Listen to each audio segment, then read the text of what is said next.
Halo, selamat pagi Bapak Kementerian Perhubungan dan Bapak Kementerian Pariwisata Indonesia. Saya Aoki Vera ingin berbagi sedikit langkah apa saja yang diambil oleh pemerintah Jepang untuk menghidupkan kembali perekonomian di Jepang. Pemerintah Jepang memberlakukan Go to Travel, di mana Go to Travel tersebut turisnya adalah turis domestik, jadi bisa berpindah dari tempat yang satu ke tempat yang lainnya untuk liburan. Dan ada poin satunya yang sedikit beda di Indonesia dan di sini. Di sini saya yang baru-baru saja melakukan perjalanan ke Tokyo dengan menggunakan pesawat tidak memerlukan tes rapid. Jadi mau naik bus, mau naik kereta, mau naik pesawat, kita tidak perlu menggunakan tes rapid. Karena tes rapid juga kan nggak terlalu fungsinya nggak terlalu akurat juga, capek sedikit bisa jadi positif, nggak jelas gitu loh Pak. Jadi kalau saya bilang, daripada orang yang mau berpergian ngabisin duitnya buat bayar tes rapid, lebih baik duitnya dipakai buat beli oleh-oleh di lokasi tempat pariwisata tersebut. Dan mau kapan lagi kita harus menggembleng masyarakat kita untuk disiplin memakai masker dan melakukan protokol kesehatan yang lainnya, cuci tangan dan jaga jarak. Ini yang penting sekali. Jadi kemarin itu begitu kita mau naik pesawat, itu dalam tiketnya itu sudah dibagi menjadi 3 grup. Jadi grup paling belakang, grup paling tengah, dan grup paling depan. Itu jadi kita nggak bisa masuk deret aja gitu, ngantri gitu, enggak. Jadi grup 1 biasanya yang duduk di belakang dulu, itu masuknya satu-satu. Jarak sangat diperingatkan oleh petugas. Jaraknya dijaga. Begitu mereka yang di grup belakang sudah dapat kabar dari dalam pesawat, semua sudah duduk, baru yang tengah boleh masuk. Begitupun nanti selanjutnya yang paling depan. Begitu turun, yang paling depan dulu turun, tengah, baru belakang. Jadi benar-benar protokol kesehatan dijalanin. Dan itu yang membuat saya tuh, oh iya nih, kenapa gak dibikin kayak gini ya di Indonesia. Gak usah lah rapid-rapidan, buang-buang duit. Paling nggak itu duit bisa dipakai buat beli oleh-oleh ataupun yang lainnya di tempat lokasi pariwisata tersebut. Begitu juga pemilik toko ataupun yang lainnya, semua tetap dibuka. Tempat perbelanjaan, tidak ada yang ada ganti-gantian dibuka ditutup. Di sini yang kita tekankan, yang harus kita lihat. Nanti kalau saya cerita kayak begini bisa, oh beda Mbak, masyarakat di Jepang disiplin. Kalau di Indonesia kita tahu sendiri. Nah itu dia.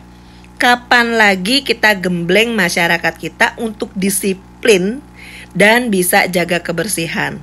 Jadi misalnya tempat pariwisata atau tempat jalan-jalan, setiap toko bagian depannya diminta untuk siapkan gel untuk hand sanitizer atau gimana.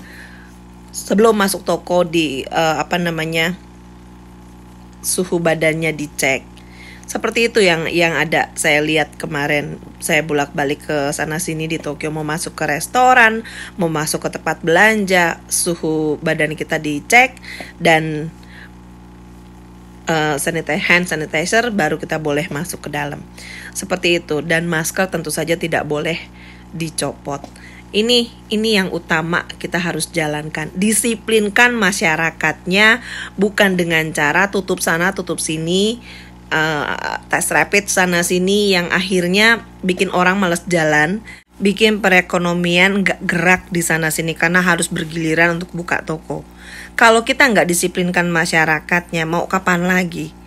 Kasarnya ini dalam keadaan emang udah kayak begini nih. Dan setelah ada vaksin pun kan belum tentu nyampe ke masyarakat, belum sampai ke bawah. Jadi tetap aja yang di bawah akan tetap seperti ini. Jadi kapan lagi kita mau gembleng mereka, kapan lagi kita mau membiasakan mereka untuk bener-bener disiplin. Kasarnya, kalau lo mau hidup, lo disiplin. Kalau lo mau sehat, gak kena COVID, lo harus disiplin. atau mati aja lu sana. Kasarnya seperti itu, Pak. Jadi sebisa mungkin sudahilah tes rapid yang nggak jelas kayak gitu, atau dan bukalah semua toko dan lain-lain dengan satu, cek suhu badan, hand sanitizer, itu benar-benar masker harus dipakai, itu benar-benar dijalanin. Disiplinkan masyarakat dan pemilik toko. Sekali lagi, disiplinkan masyarakatnya, pemilik toko, pemilik restoran, perhotelan, alat perhubungan, dan semuanya akses untuk orang berpergian. Yang penting udah nggak ada rapid-rapidan. Paling enggak kita bikin orang juga nyaman buat jalan-jalan. Semoga perekonomian Indonesia semakin lancar di dunia pariwisata. Paling tidak mereka yang berkecimpung dan berhubungan dengan sarana perhubungan dan tempat pariwisata di Indonesia, perekonomiannya bisa kembali lancar. Terima kasih banyak Bapak Menteri Perhubungan, Bapak Menteri Pariwisata. Semoga bisa menjadi sedikit masukan untuk Indonesia. Assalamualaikum. またお客様の不安解消のためマスクなどを着用していただくようにお願いしております。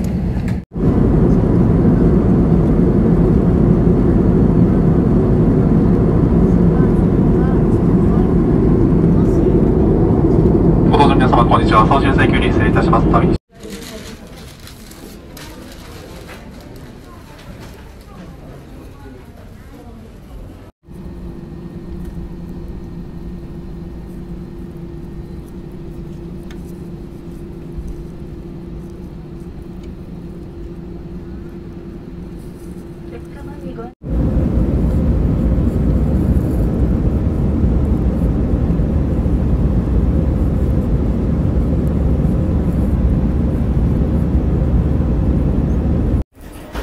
Jaga jarak. Turun dari pesawat juga jaga jarak. Makasih ya Bang Jacqueline Chopper for the mas. Oke, mantap. Ini dari teman-teman di Tokyo, Bang. Ada Mbak Ai. Ada Ito Nade. Yeay, salam Bang Horas. Yeay. Oke, mantap. Ada Beli Agung. Benar-benar Indonesia. Ada orang Indonesia Raya lah. Pak Lutfi. Terima kasih. Ada Bang Bobby. Makasih, Bang. Ada Mbak Makasih Yuni dari Surabaya. Kesasar di Tokyo. Ada Sukabumi, Tejun. Ini juga Sukabumi Tai. Ini juga anak Sukabumi nih, Tejun. Mantap. Tai. Mantap. Oke, Bang. Halo Mbak Lu, ini aku lagi sama teman-teman di Tokyo yang pakai produknya Niluh Jelantik. Ada Mbak Yunis dari Surabaya, ada Tejun dari Sukabumi, ada Mbak Ai, ada Ito Nadek. Mantap. Halo, apa kabar? Tetap semangat ya. Yeay. Yeay, mantap. Ini udah Beli Agung. Ini kepalanya orang-orang Bali di Tokyo nih. Mantap. Nah, ini babenya Cebong di Tokyo. Masih aktif terus. Mukanya dong, kenalin. Wah. Beli Agung mana mukanya? Mukanya mana? Buka masker sebentar. Nah, mantap. Mana si Ito? Ayo, Ito. Buka masker sebentar. Nah, ini dia. Nah, ini kepalanya orang-orang Medan di Tokyo. Ya, bosnya Permata. Nah, ini satu lagi, anak Makassar, Bang Bobby. Halo, Bang. Halo. Mantap, maskernya. Makasih Mbak ya. Makasih. Mantap. Makasih. Mantap. Jadi semua pakai masker dari Mbak Niluh Jelantik. Mantap, Mbak. Semangat, Mbak, buat UMKM Indonesia.